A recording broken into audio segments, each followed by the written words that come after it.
اتعلمت الفرق بين الجملة البسيطة والمركبة؟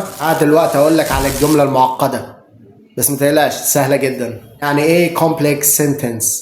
هي جملة فيها فكرة رئيسية زائد جملة تانية بتكملها. ببساطة كده جملة كاملة. وجملة ناقصة بتبدأ ب because أو when أو if.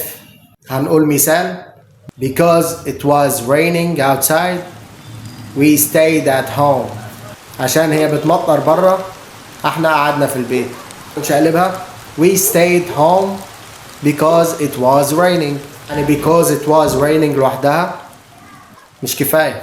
يعني عندك جملة أساسية زائد جملة بتشرح السبب أو الوقت أو النتيجة. الكلمات اللي بتبدأ بيها الجملة التانية اسمها subordinating conjunctions، حروف العطف التابعة. أمثلة: because, when, if, although, after, before. الكلمات دي بتربط الجمل ببعض وتوضح العلاقة بينهم. المثال: when the train arrived we got on أو we got on. الجملة الأولى بتقول إمتى، الجملة التانية هي الحدث الرئيسي، يعني لما القطر وصل احنا ركبنا. دلوقتي انت بقيت تعرف السيمبل والكومباوند والكومبلكس، يعني البسيط والمركب والمعقد. الفيديو الجاي هيكون عن الكومباوند كومبلكس سنتنس.